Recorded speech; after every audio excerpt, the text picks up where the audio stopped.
Ada yang hanya dia makan di satu tempat, lalu kemudian selfie, kemudian diupload, bagikan semua ke teman. Untuk apa? Menunjukkan bahwa dia sedang makan di restoran misalnya.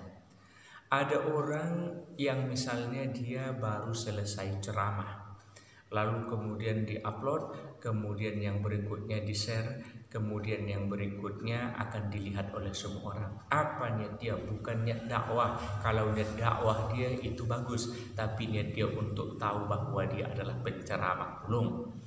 Ada orang kemudian dia sedang baru selesai melaksanakan tahajud atau baru dia baca Al-Quran. Itu harus memang di-share, kemudian ditahu orang semua bahwa dia berniat untuk dipandang orang. Dia tidak pernah tinggal tahajudnya, dia selalu membaca Al-Quran dan lain sebagainya. Itu semua adalah riya. Betapa banyak kita lihat ketika kita melihat media sosial yang banyak berpura-pura baik di media sosial, yang mempertontonkan kebaikannya untuk dipuji oleh orang lain. Kalau misalnya orang tua, dia membuat postingan dia dengan istrinya, dengan postingan yang seolah sakinah mawaddah warohmah, itu semua adalah niatnya. Kalau memang untuk dipuji manusia disebut dengan riya.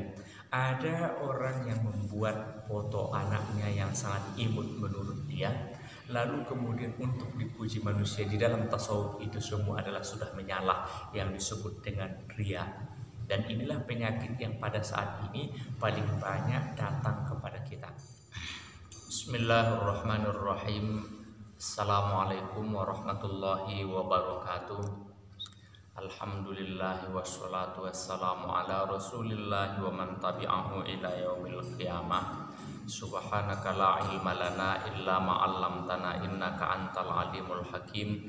Hasbunallahu wa ni'mal wakil, ni'mal maula wa ni'man nasir.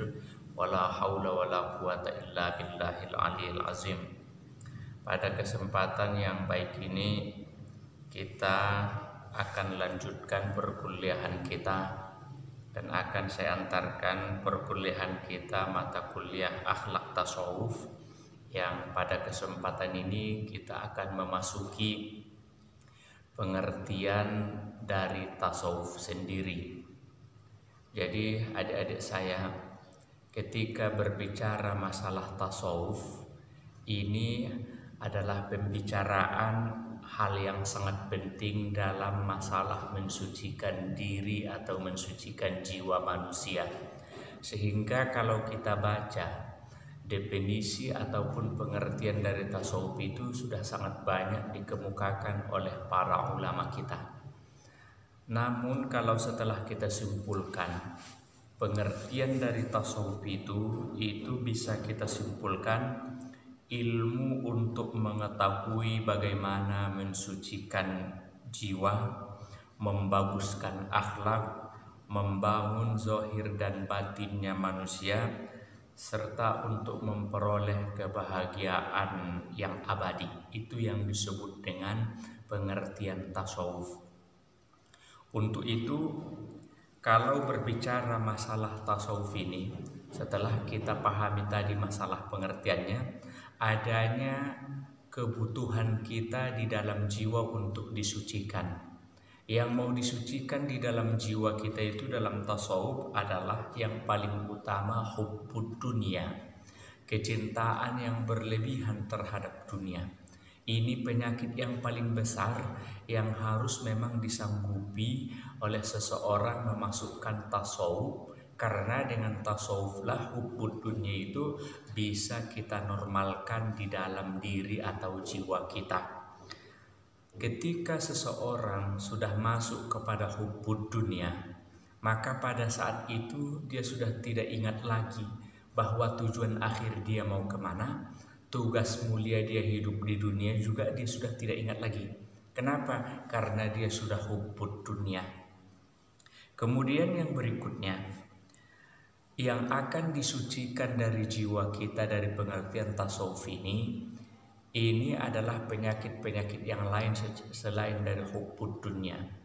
Di antaranya adalah penyakit takabur. Jadi takabur ini dalam tasawuf adalah merupakan penyakit yang selalu dibuat di urutan nomor 1. Kecenderungan manusia untuk takabur itu sudah ada sejak kakek kita Nabi Adam alaihi salam. Itulah yang dipertontonkan oleh iblis laknatullah. Ketika Allah suruh iblis laknatullah untuk bersujud kepada Adam, Nabi Adam alaihi salam, maka pada saat itu iblis langsung takabur dengan kesombongannya. Jika ada kesombongan takabur ini juga dimiliki oleh manusia, inilah merupakan penyakit yang sangat besar. Kebetulan ini adalah warisan dari iblis laknatullah. Di antara kita sering dalam hidup kita, di dalam pergaulan, ketika melihat orang yang di bawah kita, muncul keangkuhan dan ketakaburan. Di bawah kita secara rupanya, di bawah kita secara ibadahnya, di bawah kita secara keturunannya, di bawah kita secara ilmu pengetahuannya. Ini semua berpeluang membuat manusia untuk takabur. Adik-adik saya semua di kelas akhlak tasawuf, ketika manusia seandainya banyak pun ibadahnya sepanjang hari dan sepanjang malam, adanya ketakaburan dan kesombongan di dalam diri dia, maka dalam tasawuf ibadahnya itu akan dijadikan seperti haba'am mansuro, seperti abu yang berterbangan. Gak ada manfaat, tidak ada arti, tidak ada memberikan sesuatu maslahat kecuali hanya mudarat. Abu itu pasti memberikan mudarat, tidak akan memberikan manfaat. Untuk itulah sering kita lihat ada orang beramal ibadah, ada orang yang rajin dia melaksanakan ibadah, tapi dia tidak temukan yang namanya kebahagiaan hidup, kebahagiaan batinnya. Masih dia dalam keadaan orang yang beribadah dan juga masih melekat penyakit takabur atau sombongnya. Kemudian yang berikutnya, yang kedua, penyakit dalam tasawuf ini yang akan harus dibersihkan oleh pengertian tasawuf kita pada kesempatan yang sangat baik ini, ada yang disebut penyakit jiwa dengan ujub. Ujub ini agak mirip dengan takabur tapi tidak sama persis. Ujub ini biasanya itu tidak dalam keadaan menyombongkan diri seperti takabur, tapi dia lebih cenderung untuk membesar diri. Karena dia lebih banyak ibadahnya, merasa lebih mulia di hadapan Allah, merasa lebih terhormat di hadapan manusia. Ini harus kita jaga. Kemudian yang berikutnya, ujub ini kadang kita merasa lebih berilmu, kadang kita merasa lebih cerdas dibandingkan kawan-kawan kita, saudara-saudara kita, muncul bangga atau besar diri, itu disebut dengan ujub. Kemudian yang berikutnya, ujub ini ada yang muncul melalui ucapan, ada yang muncul melalui perlakuan, bahkan ada yang hanya memang tersimpan di dalam jiwanya bahwa dia itu punya kebanggaan terhadap diri dia. Adik-adik saya semua di kelas SI ataupun di mata kuliah akhlak tasawuf ini, jaga betul diri kita jangan masuk kepada ujub. Terkadang dikarenakan anugerah yang Allah berikan kepada kita, disitulah muncul kebanggaan kita kepada diri kita. Dalam tasawuf itu semua harus dibersihkan. Kemudian ada yang namanya dalam tasawuf itu yang harus kita bersihkan, kita sucikan, itu penyakit yang ketiga, yaitu penyakit riya. Riya ini adalah ingin dilihat manusia semua amal kebaikannya, ingin dilihat manusia semua kepemilikannya yang dianggap dia baik, maka dia sangat mengharapkan pujian manusia. Ini disebut dengan riya.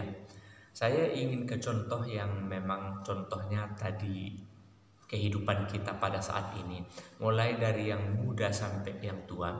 Belakangan ini kita lihat ada kesibukan untuk membuat prestasi ataupun membuat sesuatu yang layak untuk disanjungkan mungkin menurut dia di dalam Facebook kah namanya, atau di WA atau di media sosial kita.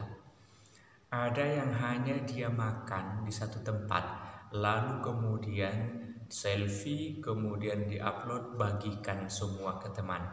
Untuk apa? Menunjukkan bahwa dia sedang makan di restoran misalnya. Ada orang yang misalnya dia baru selesai ceramah, lalu kemudian di-upload, kemudian yang berikutnya di-share, kemudian yang berikutnya akan dilihat oleh semua orang. Apa niat dia? Bukan niat dakwah. Kalau niat dakwah dia itu bagus, tapi niat dia untuk tahu bahwa dia adalah penceramah. Belum. Ada orang kemudian dia sedang baru selesai melaksanakan tahajud atau baru dia baca Al-Quran.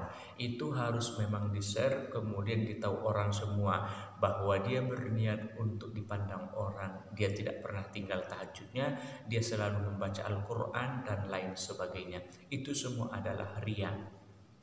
Betapa banyak kita lihat ketika kita melihat media sosial yang banyak berpura-pura baik di media sosial, yang mempertontonkan kebaikannya untuk dipuji oleh orang lain. Kalau misalnya orang tua, dia membuat postingan dia dengan istrinya, dengan postingan yang seolah sakinah mawaddah warohmah, itu semua adalah niatnya. Kalau memang untuk dipuji manusia disebut dengan riya. Ada orang yang membuat foto anaknya yang sangat imut menurut dia, lalu kemudian untuk dipuji manusia. Di dalam tasawuf itu semua adalah sudah menyala, yang disebut dengan riya. Dan inilah penyakit yang pada saat ini paling banyak datang kepada kita. Lalu kemudian yang berikutnya, penyakit yang harus dihilangkan dalam tasawuf ini adalah ada namanya sum'ah. Setiap dia mau beramal kebaikan harus ditahu orang lain, didengarkan orang lain. Dia berinfak, dia bersedekah harus diumumkan. Dia memberikan sesuatu harus ditahu oleh orang lain. Bolehkah diumumkan ketika kita berinfak dan bersedekah? Boleh, tapi niatnya adalah niat dakwah untuk menggugah hati orang lain ikut juga berinfak dan bersedekah. Tapi jika niatnya untuk membanggakan dirinya, dia sanggup berinfak sekian rupiah, maka itu yang disebut dengan sum'ah. Kemudian ada juga penyakit dalam tasawuf ini yang harus kita hilangkan, namanya adalah ta'asuf. Ta'asuf itu fanatik golongan, itu juga di dalam tasawuf tidak boleh. Ta'asuf itu harus kita sucikan, harus memang hilang dalam diri kita. Fanatik golongan, ada orang yang fanatik terhadap sukunya, salah menurut tasawuf. Ada orang yang sangat fanatik dengan partainya, salah dalam tasawuf. Ada orang yang sangat fanatik dengan organisasinya, sehingga organisasi yang lain dianggap salah, partai yang lain dianggap salah, suku yang lain dianggap lemah, dan lain sebagainya. Itu namanya ta'asub yang harus dibersihkan di dalam tasawuf. Dari sini bisa kita berkaca bahwa pengertian tasawuf itu adalah untuk sebuah alat kepada kita mensucikan jiwa kita. Kemudian yang terakhir, meskipun masih ada beberapa lagi penyakit dalam tasawuf ini yang harus memang disucikan oleh tasawuf sendiri, ada namanya penyakit hasad. Hasad ini juga sudah dimulai di masa anaknya Nabi Adam alaihi salatu wassalam, itulah Qabil dan Habil. Sampai hari ini maka hasad ini masih subur potensinya untuk ada dalam diri kita.